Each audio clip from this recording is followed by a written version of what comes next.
Dawah is deception. And if you want proof that dawah is deception, just take a careful look at any of the arguments that Muslim scholars and apologists use to show that Islam is true. Take one of their favorite so-called scientific miracles of the Quran, the miracle of iron being sent down from outer space. Muslims are extremely proud of this miracle, so there are endless videos about it on YouTube.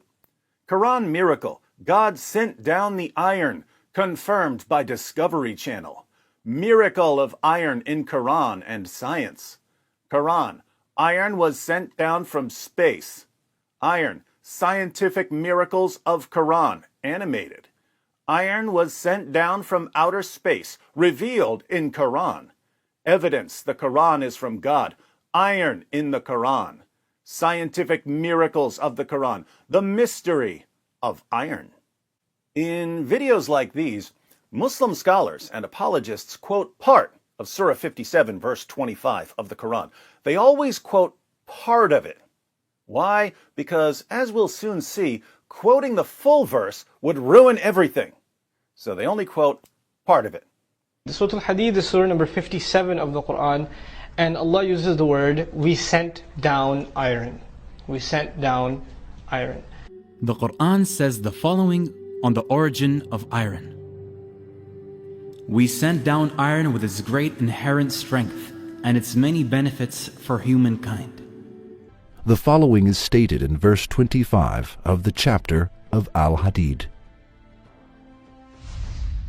And we also sent down iron, in which there lies great force, and which has many uses for mankind. Does the echo help make it sound like it came from God? Dawah is deception. Then they draw attention to the sent down part. The thing of it is, Allah speaks about creating lots of different things in the Quran. But for all of them, He uses a verb called khalaqa, or to create. He created the heavens and the earth. He created life and death. He created, He created, He created. But when He speaks of iron, He didn't say He created it. He said, He sent it down. He sent it down. God uses the words sent down for iron. It is clear from the verse that iron is not an earthly material, but was sent down for the benefit of humanity. The word anzalna, used for the formation of iron in the verse, means we sent down. Then they show that, according to modern science, iron was formed inside stars billions of years ago. The stars exploded, sending iron through space until some of it ended up right here. In the 20th century, geologists coming to certain agreements about the beginnings of the earth, one of them being that iron is not part of the original earth, it actually came to the earth in the form of meteors and was buried deep into the core of the earth. Iron is not natural to the earth. It did not form on the earth but came down to earth from outer space. Scientists have found that billions of years ago, the earth was struck by meteorites. These meteorites were carrying iron from distant stars, which had exploded. Iron can only be produced in stars much larger than the Sun, where the temperature reaches a few 100 million degrees. All astronomical discoveries have put forth that the mineral of iron comes from huge stars from outer space. Iron is an element we find, but as scientists tell us that iron is not made on Earth. Rather, it is made inside super red giants. The stars that are red supergiants, that's where iron is made, and it comes from the sky and it is brought down to the earth with the meteorites and others hitting their planet. And that's where it came from. That's what scientists, they tell us today. The Quran, it told us this in chapter 57, verse 25. So, the Quran says that iron was sent down. What does this tell us about iron? It tells us that it came from outer space to fill the world with terror, to bring you unforgettable suspense. What conclusion should we draw? So the word used, iron, we sent down iron, becomes a very accurate depiction of the reality of iron because it was sent down. The fact that iron came down to earth from outer space is something which could not be known by the primitive science of the 7th century. It is not possible for this knowledge to be known in the age when the Quran was revealed, that is, 1400 years ago. Since it is not possible, how can it be explained that this information exists within the Quran?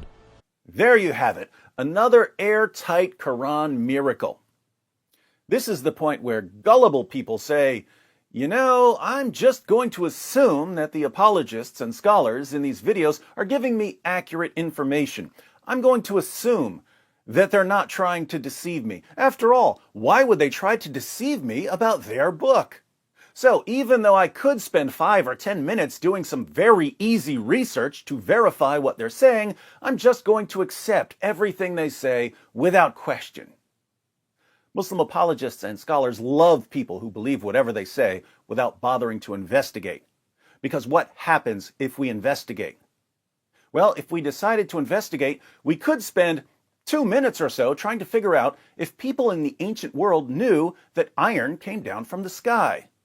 And if we did spend 2 minutes or so trying to figure out if people in the ancient world knew that iron came down from the sky, we would find that ancient cultures, such as the Egyptians and Babylonians, did indeed know that iron came down from the sky.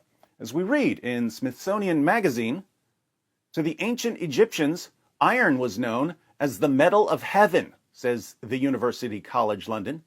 In the hieroglyphic language of the ancient Egyptians, it was pronounced Ba and Pet, meaning either stone or metal of heaven. For thousands of years before they learned to smelt iron ore, Egyptians were crafting beads and trinkets from it, harvesting the metal from fallen meteorites. So the Egyptians knew that meteorites came down from the sky, and they knew that these meteorites were made of what they called metal of heaven, iron. I guess that makes them prophets, since there's no way anyone could know that those chunks of metal that fell out of the sky fell out of the sky. Only Allah could reveal that something that fell out of the sky fell out of the sky. But let's ignore problems like this. Let's be generous and pretend that ancient cultures didn't know that meteorites fell from the sky and that iron came from these meteorites. Let's pretend that the only way anyone could ever know that iron falls out of the sky is through divine revelation. When the Quran says that iron was sent down, does it mean that iron was formed in stars billions of years ago and eventually made its way here? Recall that Nouman Ali Khan, one of the most popular Muslim speakers in the world, before the scandals, claims that when Allah wants to say that He created something, He always just says that He created it. The thing of it is, Allah speaks about creating lots of different things in the Quran. But for all of them, He uses a verb called khalaqa, or to create. He created the heavens and the earth. He created life and death. He created, He created, He created. But in Surah 57, verse 25, Allah says He sent iron down. So He can't just be saying that He created iron. But when He speaks of iron, He didn't say He created it. He said He sent it down. He sent it down. And this puzzled Islamic scholars because Allah is very precise in His choice of words. And scholars of the past were grappling with this issue. Why? Because, the words of God are very precise. This is our belief. So when someone would argue, when He sent it down, He meant He created it. No, if He meant He created it, He would have said He created it. He didn't mean that. He meant specifically that He sent it down. So why would Allah always, always, always say that He created something, but here say that He sent it down? Since Allah is so amazingly precise, He must be telling us that He created iron in stars and then sent it here from space. Now, has Nouman Ali Khan read the Quran? If he's read the Quran, he knows that he's lying. Watch what happens if we just read the entire verse that Muslim apologists always conveniently forget to quote. Surah 57, verse 25. Indeed, we sent our messengers with the clear signs, and we sent down with them the book and the balance, so that men might uphold justice. And we sent down iron, wherein is great might, and many uses for men, and so that God might know who helps Him and His messengers in the unseen. Surely God is all-strong, almighty. So, according to Muslim apologists, sent down means made it in stars billions of years ago and then sent it down from outer space. But in context, Allah is mentioning multiple things that He sent down. Allah says that He sent down the book and the balance and iron. Same Arabic word, by the way, anzalna. Remember, Allah is extremely precise in His choice of words. When He says sent down, He means sent down from outer space. So the book and the balance came from outer space. But notice, Allah sent down the book and the balance with them. With whom? With the messengers. So if the book and the balance were sent down, and they were sent down with the messengers, it really sounds like the messengers were sent down. But this would mean that prophets aren't born here on earth, they come from outer space. Now you know why Muslim apologists only quote part of the verse. If they quoted the entire verse, people would see an obvious problem with the argument, and people might start to wonder if sent down really means that Allah formed something inside stars and sent it down from outer space. People might even decide to do a quick search and see what else Allah sent down in the Quran. If they do that, here's what they'll find. Surah 2, verse 22 talks about Allah, who has made the earth your couch and the heavens your canopy, and sent down rain from the heavens. Sent down rain from the heavens. He specifically says that He sent rain from the heavens. That has to mean from the stars, right?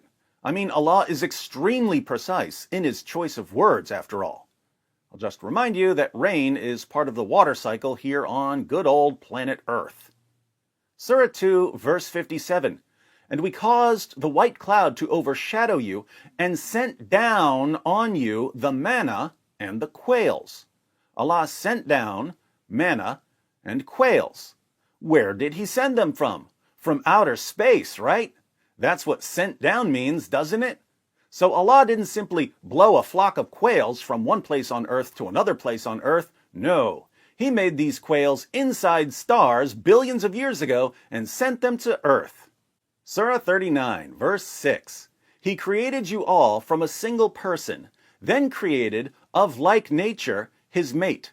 And He sent down for you 8 head of cattle in pairs. Allah sent down cattle. Notice, with the rain and the manna and the quails, these things were at least coming down from somewhere above us. But Allah says that He sent down cattle. What does that mean? Should be an easy question because Allah is precise, and He wouldn't say sent down unless He meant sent down from outer space. If He had meant created cattle, He would have said created cattle. But that's not what He said. He said sent down, and that means sent down from outer space. So cows came from outer space. How's the Quran lining up with modern science? Surah 7, verse 26. Allah declares, O children of Adam, we have indeed sent down to you clothing to cover your shame. Same super precise Arabic word, anzalna, Allah sent down clothing. So clothes come from outer space. Look at my pants with the eyes in your face. My legs are covered in outer space. Space pants. Now, we could keep going.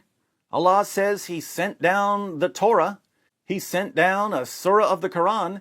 He sent down His tranquility and sent down hosts of angels and sent down light and sent down food. He sent down punishment on those who dismember the Quran. Wow, the Quran has been dismembered? I wonder why Allah chose that word. So Allah sent down the balance, He sent down rain, He sent down manna, He sent down quails, He sent down cattle, He sent down clothing, He sent down the Torah, He sent down a surah, He sent down tranquility, He sent down angels, He sent down light, He sent down food, He sent down punishment, He sent down iron. How scientifically precise is this word? It sounds like the least precise word ever. Do Muslim scholars and apologists know that sent down is extremely imprecise? Do they know that it makes no sense to claim that sent down means formed in stars and sent down from outer space when the Quran claims that cattle and clothing were sent down? Of course they do. But what do they tell their listeners? They tell their listeners that when Allah is talking about creating something, He says He created it.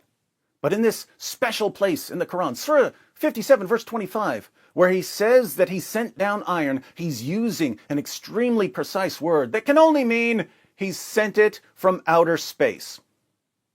You know, if I saw a Christian scholar doing this, just lying for some cheap evangelism points, I wouldn't trust him anymore. But for some reason, Muslim scholars and apologists can deceive their listeners over and over and over again, and it never seems to bother their audience. What does this tell us about their religion? Nothing good, I'm afraid.